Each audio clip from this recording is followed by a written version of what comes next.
अक्सर ऐसा होता है कि हम जिंदगी में गलत चीज से डरते रहते हैं। आज चलिए इसी डर को एक बिल्कुल नए नजरिए से देखते हैं, थोड़ा गहराई में उतरते हैं। असली दुश्मन फेलियर नहीं है, बिल्कुल नहीं। असली दुश्मन है अफसोस, रिग्रेट। वो एहसास कि काश काश उस वक्त कोशिश कर ली होती। जब हम पीछे मुड़कर देखते हैं ना, तो यही सोच सबसे ज्यादा चुभती है। तो ये अफसोस है क्या? ये वो दर्द है जब हम जानते हैं कि हम और कर सकते थे, लेकिन किया नहीं। जब सपने बस सपने ही रह जाते हैं। ये जानकर जो तकलीफ होती है ना, कि जब सब खत्म हुआ तब भी हमारे अंदर जान बची हुई थी, पोटेंशियल बचा हुआ था। चलिए इसी बात को आगे बढ़ाने के लिए मैं एक पर्सनल कहानी बताता हूँ। एक ट्रेनिंग सेशन की कहानी जिसने सच में फिजिकल और मेंटल लिमिट्स के बारे में मेरी सोच को हमेशा के लिए बदल दिया। तो मुझे एरिक के साथ ट्रेन करने का मौका मिला। एरिक जो बड़े बड़े टॉप एथलीट्स के पीछे का दिमाग है, उनकी ताकत है। सेशन शुरू होते ही उन्होंने कहा, आज हम अपनी फेलियर को अर्न करेंगे।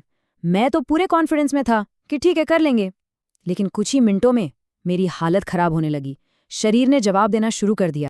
पता है क्या हो रहा था? जैसे ही मेरा शरीर बिल्कुल थक जाता, मेरा दिमाग अनजाने में फेलियर से बचने के रास्ते ढूंढने लगता। छोटे छोटे शॉर्टकट्स, जैसे स्क्वाट होल्ड करते वक्त थोड़ा सा बाउंस कर लेना या सपोर्ट के लिए हाथों का इस्तेमाल करना। ये दिमाग का एक डिफेंस मैकेनिज्म था, खुद को बचाने का तरीका। और ठीक उसी वक्त एरिक की आवाज आई, खुद को फेल होने दो।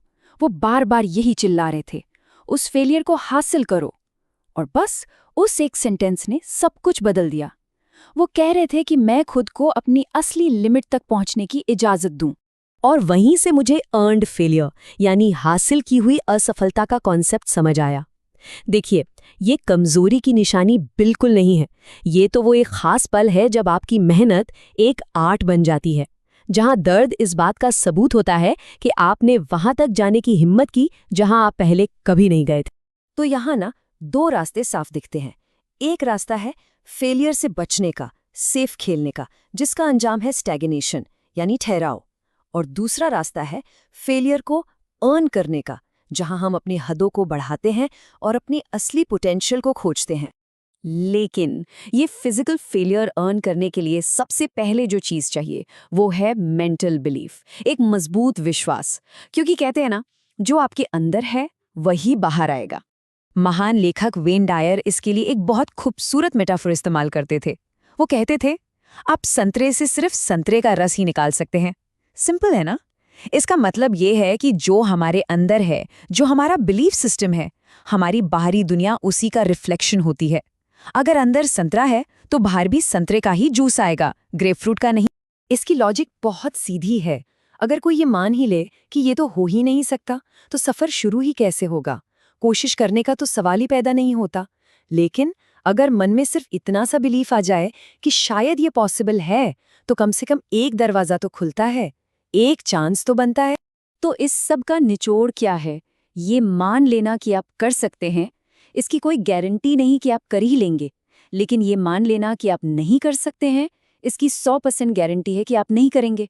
तो लॉजिकल चॉइस क्या है? कम से कम पॉसिबिलिटीज को अपने फेवर में तो रखें, है ना? ठीक है, तो विश्वास करना पहला स्टेप हो गया, मगर ये काफी नहीं है। एक मैप जिसका इस्तेमाल ही ना हो वो बेकार है। अब जरूरत है उस विश्वास को एक्शन में बदलने की। सिर्फ जानने से काम नहीं चलेगा, अब कुछ करना पड़ेगा। मेरे एक दोस्त टाइलर ने एक बहुत जबरदस्त सवाल पूछा था। सोचिए इसके बारे में, क्या होगा अगर हम उन चीजों को पूरे दिल से इम्प्लीमेंट करें जिनके बारे में हम जानते हैं कि वो सच है। हम सब जानते हैं कि बेहतर बनने के लिए क्या करना है, पर करते कितने लोग हैं? नॉलेज और एक्शन के बीच एक बहुत बड़ी खाई है। तो सवाल ये है कि इस खाई को भरे कैसे? चलिए एक सिंपल सी एक्सरसाइज करते हैं। एक कागज लीजिए, बीच में एक लाइन खींचिए। लेफ्ट साइड में अपनी सारी प्रॉब्लम्स, सारी बाधाएं लिख डालिए, और राइट साइड में हर प्रॉब्लम के आगे सिर्फ एक ऐसा एक्शन लिखिए जो आप आज ले सकते हैं। देखिए, सब कुछ एक दिन में नहीं बदलना है, बस एक छोटा सा कदम उठाना है। जो स्टैग्नेशन यानी ठहराव का पेड़ है ना, उस पर आज एक कुल्हाड़ी मारनी है, बस एक। वही एक एक्शन मोमेंटम क्रिएट करेगा और उस इनएक्शन के पैटर्न को तोड़ेगा। और आखिर में एक ऐसा प्रिंसिपल, एक ऐसी सोच जो सभी फैसलों के लिए एक नॉर्थ स्टार की तरह काम कर सकती है। ये आइडिया मुझे जो पॉलिश से मिला है। जब मैंने ये पहली बार पढ़ा ना, तो मुझे लगा यार ये तो बहुत हाई स्टैंडर्ड है।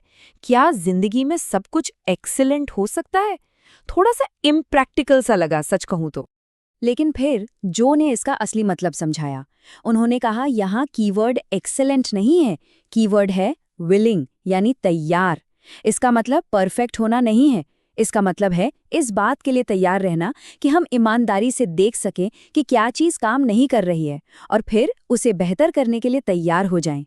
इसको अप्लाई करने का एक जोरदार तरीका British Olympic row or Ben Hunt Davis से सीखने को मिलता है। उनकी टीम कोई भी डिसीजन लेने से पहले खुद से बस एक सवाल पूछती थी, will this make the boat go faster? क्या इससे नाव तेज चलेगी? अगर जवाब नहीं होता तो वो काम नहीं किया जाता था। कितनी क्लैरिटी है इसमें, है ना? ये चीज सीधे हमें अपने गोल की तरफ ले जाती है। तो मैं इसी सोच के साथ इस विश्लेषण को खत्म करना चाहूंगा। ये सोचना छोड़ दें कि हम कल से बंधे हुए हैं। फिल्म वेनिला स्काई का एक डायलॉग है जो सब कुछ कह देता है, हर गुजरता मिनट सब कुछ बदलने का एक और मौका है। सवाल बस इतना है कि क्या हम उस मौके को लेने के लिए तैयार हैं?